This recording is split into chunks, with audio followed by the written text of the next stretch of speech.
একজন অমুসলিম এসে আমাদেরকে একটা শপিং মলে, আমার সাথে আরো দুজন ভাই ছিলেন, একজন আলেম, পাশের মসজিদের খতিব। তো একজন বলতেছে এসে, একজন অমুসলিম আমার জুব্বা দেখে ভাবছে যেহেতু মুসলিম, সে কোরআন নিয়ে একটু রিসার্চ করতেছে। তার এক মুসলিম বন্ধু তাকে বিভিন্ন কোরআনের আয়াত পাঠায়। তো এই আয়াত নিয়ে সে গবেষণা করতেছে, পড়াশোনা করতেছে। 54 বা 56 নম্বর আয়াত সূরা আনআমের। তো সে আমাদেরকে ধরছে যে এই আয়াতের তথ্যগুলো ঠিক কিনা। আমি আবার আলোচনার পরে তার সাথে একটা ছবি রেখেছি, আমার কাছে একটা ছবি আছে, দেখলে দেখবেন উঁচা লম্বা করে, কালো, হ্যাঁ, বিশাল সুঠাম দেহের অধিকারী।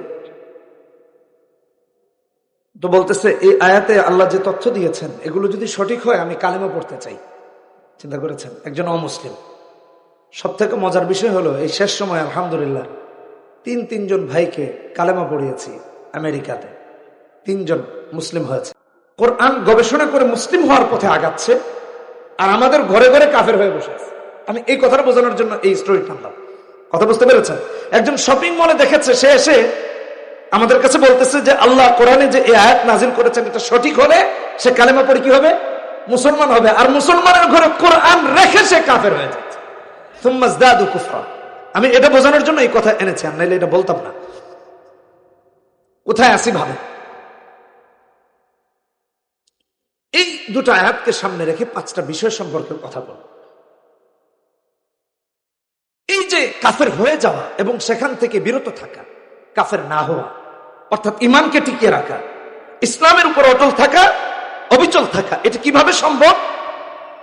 আমার সন্তান যেন কুফরান মেজদাক না হয়ে যায়, এর আমলকারী যেন না হয়ে যায়, ওই অংশগ্রহণকারী যেন না হয়ে যায় কুফুরের। তাহলে সমাজ কিভাবে বাঁচবে? রাষ্ট্র কিভাবে বাঁচবে? মুসলমানের পার্লামেন্ট কিভাবে বাঁচবে? আপনার আমার ফ্যামিলি কিভাবে বাঁচবে? আজকের এই মাহফিল থেকে আমরা কি বাড়ি নিয়ে যাব? এই 5টা জিনিস, এই দুটো আয়াতকে কেন্দ্র করে। আয়াতগুলো অনেক ব্যাপক, অনেক ব্যাপক। মনে করেন পুরো কোরআনই এই আয়াতের কথা আছে, কিন্তু আমি আলাদাভাবে 5টা বিষয় নিয়ে কথা বলতেছি। 1 নাম্বার, কোরআন এবং সুন্নাহকে আঁকড়ে ধরা। 1 নাম্বার কি? সবাইকে বলতে হবে, নয়তো কি বাড়ি নিয়ে যাবো, এটা মনে থাকবে না। তো ওয়াজ তো খালি হুজুর বুঝলে হবে না, 2-4টা জিনিস তো একটু বাড়িতে নিয়ে যেতে হবে। 1 নাম্বার, কোরআন সুন্নাহকে আঁকড়ে ধরা। এই কথাটা তো আমার না, রাসূল হাদিসে বলেছেন, মুয়াত্তা মালিকের হাদিসে আসছে, 1268 নম্বর হাদিস, তারাকতু ফীকুম আমরাইন লান তাদিল্লু মা তামাসসাকতুম বিহিমা কিতাবাল্লাহি ওয়া সুন্নাতা নাবিয়্যিহি। এই দুটো জিনিস, কোরআন এবং সুন্নাহ। কোরআন সুন্নাহকে আঁকড়ে ধরা, মজবুতির সাথে ধরা, না হলে গাফেল হয়ে যাবেন, গুমরা হয়ে যাবেন। যে কোরআন সুন্নাহকে, আচ্ছা বলেন, যে কোরআন সুন্নাহকে আঁকড়ে ধরবে সে কি কাফের হবে? কখনো কাফের হবে না। কোরআন সুন্নাহকে আঁকড়ে ধরা তাকে আল্লাহর জান্নাত পর্যন্ত নিয়ে পৌঁছাবে। মৃত্যুর সময় কালেমা আল্লাহ রাব্বুল আলামিন নসিব করে দিবেন। এই জন্য কোরআন সুন্নাহকে আঁকড়ে ধরা। বিপদ আসবে, বিপদ কার উপর আসে নাই ভাই?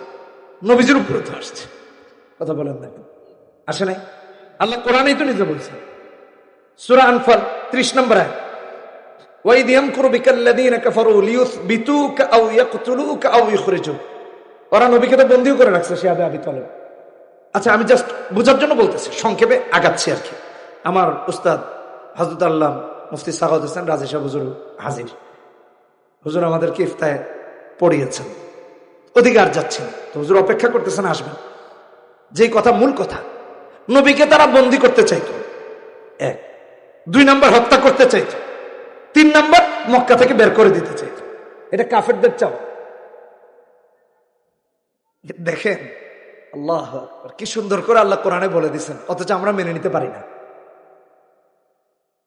নবীকে কাফেররা যদি বন্দী করতে চায়, হত্যা করতে চায়, মক্কা থেকে বের করতে চায়, তাহলে আজও আবু জাহেল, আবু লাহাব, উতবা, শাইবার উত্তরসূরি যারা আছে, কিয়ামত পর্যন্ত যারা থাকবে, তারাও নবীর ওয়ারিসদেরকে হত্যা করতে চাইবে, বন্দী করতে চাইবে, দেশ থেকে বের করে দিতে করতে চাইবে, কিন্তু কোন হক্কানি আলেম এ ব্যাপারে বিচলিত হবেন না, বরং হকের উপর অটল থাকবেন। এটা আবু জাহেলের নাতিপুতিদের কাজকামি হলো এই কষ্ট দেওয়া। বিগত বছরগুলোতে বহু আলেম 12-13 বছর জেল খেটেছেন, জানেনি না তার অপরাধ কি। তারা অপরাধী বানানোর জন্য সরকার প্রশাসন নিজেই সংগঠন বানায়া তার চেয়ারম্যান বানায় দিচ্ছে, যে অমুক জঙ্গি সংগঠনের চেয়ারম্যান হবে। ওই বেচারা জানেই না সংগঠনের নাম কি। আর সংগঠনের নাম এমন যে প্রশাসন সংগঠনের নাম বানাইতো, ওরা তো উচ্চারণই করতে পারত না। এক নম্বর, যারা আলেম আছে তারাও পড়তে গেলে দাঁত দুধ তেরা বেকা হয়ে যায়, মানে এমন সংগঠন বানাইতো। এগুলো বানিয়ে দিত কারা? ওদের 2-4 পৃষ্ঠপোষক আছে, ওই যে সুম্মাজদাদু কুফরা, ওই জিনিস তাদেরকে গাফেল করে দিয়েছে, অন্ধ করে দিয়েছে। তাহলে 1 নম্বর, কোরআন সুন্নাহকে আঁকড়ে ধরা। নবীজি কেমন কষ্টের শিকার হয়েছে আসেন আমরা হাদিসের গল্প শুনি। এগুলো বাচ্চা কাচ্চাকে শোনাবেন, ঘুমের সময় শোনাবেন। খালি 7 রাজার গল্প আর কি জানি কমলা রানীর গল্প এগুলো শোনায়েন না, হাদিস শোনায়, এগুলো মনে রেখে যান, সওয়াবও হবে। বুখারীর হাদিস 240 নম্বর হাদিস। আমি যদি লম্বা করে বলতে চাই, মানে সুর দিয়া, তাহলে অনেক টাইম হয়ে যাবে। এজন্য আমি সংক্ষিপ্ত আকারে বেশি কথা বলার জন্য বলতেছি। আব্দুল্লাহ ইবনে মাসউদ রাদিয়াল্লাহু তাআলা আনহুমা এই গল্পের বর্ণনাকারী, মানে হাদিসের হাদিস সহিহ হাদিস। নবীজি সালাতে দাঁড়িয়েছেন, নামাজে দাঁড়িয়েছেন, আল্লাহু আকবার। রুকুতে গিয়েছেন, কিয়াম করেছেন, রুকুতে গিয়েছেন, সিজদায় গিয়েছেন। আবু জাহেল, উকবা ইবনে আবি মুঈত, উমাইয়া ইবনে খালফ, ওরা নবীজিকে দেখে হাসি ঠাট্টা করতেছে। নবীজি সিজদায় গিয়েছেন, নবীজিকে কিভাবে কষ্ট দিবে? আমি বলতেছি রাসূলুল্লাহর উপরে জুলুম যে হয়েছে, নিপীড়ন হয়েছে, তার একটা উদাহরণ দিতেছি। কিন্তু ইমান থেকে দূরে সরার কোনো সুযোগ নাই। নবীজি দূরে সরে যান নাই, বন্দী হয়েছেন। ওরা হত্যার ষড়যন্ত্র করেছে, মক্কা থেকে বের করার ষড়যন্ত্র করেছে। নবী হিজরত করে মক্কা ছেড়েছেন, কিন্তু ইমান ছাড়েন নাই। আমি ওটা বুঝাইতে চাইছি। বন্ধুগণ আমার, নবীজি সিজদায়, কাফের বেঈমানরা একজন আরেকজনকে বলা বলি করে, অমুক জায়গায় তো উটের নাড়ি বুড়ি পড়া, মানে ডাস্টবিন। এই আমাদের মাঝে কে আছে যে গিয়ে উটের নাড়ি ভুড়ি গুলো এনে মুহাম্মদ সাল্লাল্লাহু আলাইহি সাল্লামের ঘাড় মোবারকের উপর উঠায় দিবে? নাউজুবিল্লাহ বলি। নবী যান নামাজে সালাতে, অর্থাৎ একজন মুমিন যখন সিজদায় থাকে তখন তার সমস্ত কিছুকে রবের কাছে নিবেদন করে দেয়। সুবহানাল্লাহ। আপনি ভাবতে পারেন, সিজদা, একটা বান্দার সিজদা তার রবের কাছে সব থেকে প্রিয়। সুবহানাল্লাহ। আর সেখানে রাহমাতুল লিল আলামিন সিজদায়, দুজাহানের বাদশা সিজদার তো অবস্থায়। ওরা একজন আরেকজন, আমার কথা শোনা যায়? আচ্ছা, আওয়াজ না করি, যারা দায়িত্বে আছে তারা করবে, না করলে শুনতে থাকি, কষ্ট আমার হচ্ছে, সমস্যা নাই। তো যেই কথা বলতেছিলাম, নবীজি সিজদায়, ওরা বলতেছে কে আছে উপস্থিতিদের মধ্যে মুহাম্মদ সাল্লাল্লাহু আলাইহি সাল্লামের ঘাড়ে এনে অমুক জায়গায় উটের নাড়ি ভুড়িগুলো পড়ে আছে, ওইটা এনে মুহাম্মদ সাল্লাল্লাহু আলাইহি সাল্লামকে নামাজে বিব্রত করে দিবে, নামাজে জুলুম করবে, তার ঘাড়ের উপর কে আছে এসে রেখে দিবে। উকবা ইবনে আবি মুঈত, দুষ্টদেরও দুষ্ট নেতা, সে বলল আমি পারবো। আবু জাহেলের কথা শুনে উকবা ইবনে আবি মুঈত গিয়ে ওইখান থেকে উটের নাড়ি ভুড়ি এনে মুহাম্মদ সাল্লাল্লাহু আলাইহি সাল্লামের ঘাড়ের উপর রেখে দিচ্ছেন। নাউজুবিল্লাহ। আচ্ছা ভাইরা, আমার কথা বুঝে থাকলে বলেন তো, নবীজি কোথায়? সিজদায়। নবীজি কোথায়? সিজদায়। কথা বুঝতে পেরেছেন? আচ্ছা, যারা মাইকে শুনে নাই, আমি আবার একটু রিপিট করি। উকবা ইবনে আবি মুঈত উটের নাড়ি ভুড়ি নিয়ে এসে নবীজির ঘাড় মোবারকে দিয়ে দিচ্ছে। নবীজি মাথা উঠাতে পারতেছেন না। আব্দুল্লাহ ইবনে মাসউদ এই হাদিসের রাদিয়াল্লাহু তাআলা আনহুমা, এই হাদিসের বর্ণনাকারী আব্দুল্লাহ ইবনে মাসউদ রাদিয়াল্লাহু তাআলা আনহুমা বলেন, আমি দেখছি কিন্তু আমার কিচ্ছু করার উপায় নেই, পরিস্থিতি অনুকূলে না, সম্পূর্ণ বিপরীতে। বর্ণনাকারী হাদিসের আব্দুল্লাহ ইবনে মাসউদ রাদিয়াল্লাহু তাআলা আনহুমা এটাও বলেন যে আমি দেখি কিন্তু কিছুই করতে পারতেছি না, ওরা একজন আরেকজনের উপর হেসে হেসে লুটিপুটি খাচ্ছে। হেসে অনেক সময় বন্ধু বান্ধব পড়ে, এ হে দোস্ত কি খবর, একজন আরেকজনের উপর পড়ে, একজন আরেকজনের উপর পড়ে, ওরা একজন আরেকজনের উপর এরকম লুটিপুটি খাচ্ছিল আর নবীজিকে কষ্ট দিয়ে, তাও সিজদারত অবস্থায়। আব্দুল্লাহ ইবনে মাসউদ রাদিয়াল্লাহু তাআলা আনহুমা বলেন, এমনটা যখন চলছিল, একদিকে ওরা উপহাস করছে নবীজিকে নিয়ে, আর একদিকে নবীজিকে কষ্ট দিচ্ছে নামাজে। নবী কন্যা জান্নাতের যিনি সর্দারনি হবেন, ওয়া ফাতিমাতু সাইয়্যিদাতু নিসাই আহলিল জান্নাহ, নবী কন্যা হযরত ফাতিমা যখন দেখলেন এই অবস্থা রাদিয়াল্লাহু তাআলা আনহা, দৌড়ে এসে পিতার গর্দান মোবারক থেকে, ঘাড় মোবারক থেকে উঠে নাড়ি বুড়ি সরাইয়া দিলেন, আর রাগ করলেন, খুব ঝাড়লেন। নবীজি তিনবার বদদোয়া করেছেন ওদেরকে নিয়ে, যারা নবীজির উপর এই জুলুম করেছে, নবীজির নামাজে বিব্রত করেছে। বিশ্বাস করুন সবগুলো অপমান অপদস্থতার সাথে জাহান্নামী হয়েছে, একটাও বাঁচতে পারে নাই মুসলমানদের হাত থেকে, ওরা জাহান্নামী হয়েছে। এখানে একটা কথা বুঝে রাখেন, নবীজি তিনবার, এই হাদিসে এসেছে তিনবার বদদোয়া করেছেন। কয়বার? জোরে বলেন কয়বার? আব্দুল্লাহ ইবনে মাসউদ রাদিয়াল্লাহু তাআলা বর্ণনা করেছেন। নবীজির বদদোয়া ওদেরকে ধ্বংস করেছে। আমিও বলি, তৎকালীন জমানায় আবু জাহেল রাসূলুল্লাহর উপর নির্যাতন করেছিল, নিপীড়ন করেছিল, নবী বদদোয়া করেছিলেন।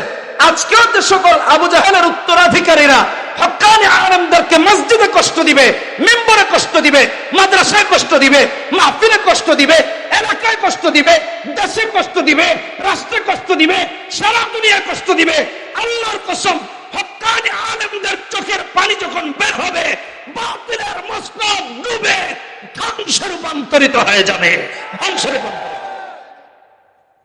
এটা মাথায় রেখেন, হক্কানি আলেমের চোখের পানির অভিশাপ নিয়েন না। এটা যেদিন আল্লাহর আরশে পৌঁছবে, এদিন ধ্বংস অবধারিত। 16টা বছর আলেমরা কেঁদেছেন জেলে থেকে থেকে, কেউ নির্যাতিত হয়, কেউ নিপীড়িত হয়। চূড়ান্ত ফলাফল কি হয়েছে দেখেছেন তো? এটাই হবার। শুধু এমন জুলুম নবীজির উপরে, অন্য হাদিসে আসছে রাসূলুল্লাহ সাল্লাল্লাহু আলাইহি ওয়াসাল্লাম 3856 নম্বর হাদিস, নবীজি সাল্লাল্লাহু আলাইহি ওয়াসাল্লাম নামাজে উকবা ইবনে আবি মুঈত এসে চাদর দিয়ে নবীজির গলা মোবারকে ফাঁস লাগিয়ে দিয়েছে, চেহারা মোবারক লাল হয়ে গেছে, কষ্ট পেয়েছেন। আবু বকর সিদ্দিক রাদিয়াল্লাহু তাআলা আনহু গিয়ে ওখান থেকে চাদর টেনে ওরে টেনে সরিয়েছে। এভাবে জুলুম হয়েছে নবীজির উপরে। ভেরামার ইস্তেকামত থেকেছেন। যে কথা বলতে চাচ্ছিলাম, কোরআন সুন্নাহকে আঁকড়ে ধরে এখান থেকে সরে যান নাই। এই জন্য আমার আল্লাহ কোরআনে হাকিমে বলেছেন, সূরা ইব্রাহিম 27 নম্বর আয়াত, ইউসাব্বিতুল্লাহুল্লাযীনা আমানু বিল কওলিস সাবিতি ফিল হায়াতিদ দুনিয়া ওয়া ফিল আখিরাহ ওয়া ইউদিল্লুল্লাহুয যালিমিনা ওয়া ইয়াফআলুল্লাহু মা ইয়াশা। যারা একনিষ্ঠ মুমিন, তারা দুনিয়া আখিরাতে এই লা ইলাহা ইল্লাল্লাহর উপর অটল থাকবে, অবিচল থাকবে, আল্লাহই তাদেরকে অবিচল রাখবে। আর নেফাকি থাকলে কালেমা নসিব হবে না। বিল কওলিস সাবিত, লা ইলাহা ইল্লাল্লাহ, এর উপর অটল রাখবে। এই জন্য মুমিন হওয়া লাগবে দিল থেকে। কথা বলেন ঠিক কিনা ঠিক? মুনাফিক দেখলে বোঝা যায় না মুমিন না অন্য কিছু, উপর দিয়ে বোঝা যায় যে মুসলমান, কিন্তু ভেতরে তার ঈমান নাই। ঠিক কিনা বেঠিক? জোরে বলেন। এই জন্য মন থেকে কেউ যদি মুমিন হয়, তামাম পৃথিবীর লোভ লালসা তারে কাফের বানাতে পারে না। ঈমান আনতে হবে এই জন্য দিল থেকে। আমিনু বিল্লাহি ওয়া রাসূলি, আর কোরআন সুন্নাহর উপর ইস্তেকামত থাকা লাগবে। ফায়দা কি হবে আমার ভাইয়েরা? আমার আল্লাহ অন্য আয়াতের মধ্যে কোরআনে হাকিমে সূরা হামিমাস সাজদা, আরবের ছাপায় এই সূরাকে সূরা ফুসসিলাত বলে, 30 নম্বর আয়াত আল্লাহ বলেছেন, ইন্নাল্লাযীনা ক্বালু রাব্বুনাল্লাহ সুম্মা ইসতাকামু তাতানাজ্জালু আলাইহিমুল মালায়েকা আল্লা তাখাফু ওয়া লা তাহজানু ওয়া আবশিরু বিল জান্নাতিল্লাতী কুনতুম তুআদুন। আল্লাহু আকবার। আল্লাহ সুসংবাদ দেন জান্নাতের, আর বলেন ডর ভয়ের কোনো কারণ নাই। ফেরেশতা পাঠায় দেন, ফেরেশতারা তার সুসংবাদ দেয়, খবরদার ডরো না তুমি, লা তাখাফু ওয়া লা তাহজানু, জান্নাতের সুসংবাদ গ্রহণ করো। অনেকে বলে হুজুর এত কড়া কেন, একটু ছাড় দিলে হয় কি, এটা রাজনৈতিক ইস্যু, বাদ দেন না। মানে কোরআনের নির্দেশনাকে হালকাভাবে হুজুরের উপর চাপায় দিতে চায়, কিন্তু হুজুর তো জান্নাতের সুসংবাদ মিস করতে চান না। কথা বলেন ঠিক কিনা বেটি? যারা হক্কানি আলেম, লা তাখাফু ওয়া লা তাহজানু। অন্য আয়াতে আমার আল্লাহ বলেন, ইন্নাল্লাযীনা ক্বালু রাব্বুনাল্লাহু সুম্মা ইসতাকামু ফালা খাউফুন আলাইহিম ওয়া লা হুম ইয়াহজানুন। সূরা আহকাফ 13 নম্বর, 26 নম্বর পারা। ফালা খাউফুন আলাইহিম ওয়া লা হুম ইয়াহজানুন। মুমিনরা আবার ডর ভয় কি? যারা আল্লাহ আছে তার কিসের ডর? হ্যাঁ, নেতার শেল্টারে যদি তুমি কাজ করতে পারো, আমি আল্লাহর শেল্টারে কাজ করতে পারবো না কেন? বলে কি নেতার শক্তি কি? নেতা জেল থেকে ছুটে আনবে, ভাই তো আছেই আমার সাথে, খুন কর, জেলে থাকলেও আমার ফ্যামিলি চালাবে। তা আল্লাহর উপরে ঈমান নাই মুমিনের? ইস্তিকামত, দ্বীনের উপর অটল অবিচল থাকা, লা খাউফুন আলাইহিম ওয়া লা হুম ইয়াহজানুন, তার কোনো ডর নাই, তার কোনো ভয় নাই। আল্লাহু আকবার, আল্লাহু আকবার বলি, সুবহানাল্লাহি ওয়া বিহামদিহি। তাহলে 1 নম্বর গেল কোরআন এবং সুন্নাহকে আঁকড়ে ধরা। আর আঁকড়ে ধরার মাঝে বিপদ আসবে, মুসিবত আসবে, কিন্তু ইস্তিকামত থাকা লাগবে। কথা বলেন ঠিক কিনা বেটি? এটা হলো আঁকড়ে ধরা। আর যে আঁকড়ে ধরে নাই, তার কোরআন সুন্নাহ একদিকে, টাকা আরেকদিকে, লোভ লালসা আরেকদিকে, ক্ষমতা আরেকদিকে, চেয়ারের লোভে কোরআনের বিরুদ্ধে দাঁড়িয়ে যায়, ইসলামের বিরুদ্ধে দাঁড়িয়ে যায়, একটু ক্ষমতার লোভে, একটা পদের লোভে, অর্থের লোভে, নারীর লোভে কোরআনের বিরুদ্ধে দাঁড়িয়ে যায়। কথা বলেন ঠিক কিনা বেটি? কারণ সে কোরআনকে আঁকড়ে ধরে নেই। তাহলে 1 নম্বর গেল এটা। 2 নম্বর, দোয়া করা, বেশি বেশি করে দোয়া করা। কারণ আল্লাহ যদি রহম না করেন, আপনি আর আমি চেষ্টা করেও দিনের উপর অটল থাকতে পারবো না। এজন্য আল্লাহর কাছে দোয়া করা। কোরআনে হাকিমে আমার আল্লাহ সূরা আল ইমরান হিফজুল কোরআনে 3 নম্বর পারাতে 9 নম্বর পৃষ্ঠাতে 8 নম্বর আয়াতে সূরা আল ইমরানে দোয়া শিখায়া দিয়েছেন, রব্বানা লা তুজিগ কুলুবানা বাদা ইয হাদাইতানা ওয়া হাব লানা মিন লাদুনকা রাহমাতান ইন্নাকা আনতাল ওয়াহ্হাব। সবাই পড়ি রব্বানা, বলি রব্বানা। মাশাআল্লাহ, এখানে তো উলামায়ে কেরামই বেশি, আওয়াজ এরকম কেন? সবাই পড়ি, তাহলে জনসাধারণ শিখবে। রব্বানা লা তুজিগ কুলুবানা বাদা ইয হাদাইতানা। হে আল্লাহ, হেদায়েত দেওয়ার পর তুমি আমাদের দিলটাকে বক্র করে দিও না, অন্তরের মধ্যে বক্রতা সৃষ্টি করো না। এটা আল্লাহর কাছে দোয়া করেন, সবসময় দোয়া করেন। তাহলে 2 নম্বর হলো আল্লাহর কাছে দোয়া করা। 2 নম্বর কি? 2 নম্বর কি? 1 নম্বর কোরআন সুন্নাহ আঁকড়ে ধরা, 2 নম্বর হলো আল্লাহর কাছে কি করা? দোয়া করা। নবীজি দোয়া করছেন, দোয়া করেছেন, হাদিসের মধ্যে আসছে তো, রাসূলুল্লাহ সাল্লাল্লাহু আলাইহি ওয়াসাল্লাম দোয়া করেছেন। তিরমিজির হাদিস, 2290 নম্বর হাদিস, ইয়া মুকাল্লিবাল কুলুব সাব্বিত কলবি আলা দীনিক। আল্লাহর কাছে দোয়া করেছেন, আল্লাহ আপনার দ্বীনের উপর আমাকে দৃঢ় রাখেন, অবিচল রাখেন, ইস্তিকামত রাখেন। এটা আল্লাহর কাছে দোয়া করতে হবে, নবী দোয়া করেছেন। অতএব 2 নম্বর হলো আমাদেরকে দোয়া করা। দোয়া তো সেই ব্যক্তি করে যে ইস্তেকামত থাকে, যে অটল থাকে, যে অবিচল থাকে। আর যার দিলের মধ্যে সন্দেহ আছে, ওই ব্যক্তি তো কাফের হয়ে যায়, ওই ব্যক্তি তো মুনাফিক হয়ে যায়। ঠিক কিনা বেঠি? এই জন্য আমার ভাইয়েরা, যে প্রকৃত মুমিন হয় তার দিলে কোনো সন্দেহ থাকে না, আর যার দিলে সন্দেহ আছে ওর নিয়ে বিপদ আছে। আল্লাহ রাব্বুল আলামিন সূরা হুজুরাতে 15 নম্বর আয়াতে এই জন্য বলেছেন, ইন্নামাল মুমিনুনা আল্লাযীনা আমানু বিল্লাহি ওয়া রাসূলিহি সুম্মা লাম ইয়ারতাবু ওয়া জাহাদু বিআমওয়ালিহিম ওয়া আনফুসিহিম ফি সাবিলিল্লাহ উলাইকা হুমুস সাদিকুন। যে প্রকৃত মুমিন আল্লাহ, আল্লাহ রাসূল, আখিরাত, ইসলামের যাই আছে তা নিয়ে কোনো সন্দেহ করে না। সুম্মা লাম ইয়ারতাবু, সে তো সন্দেহ পোষণকারী নয়,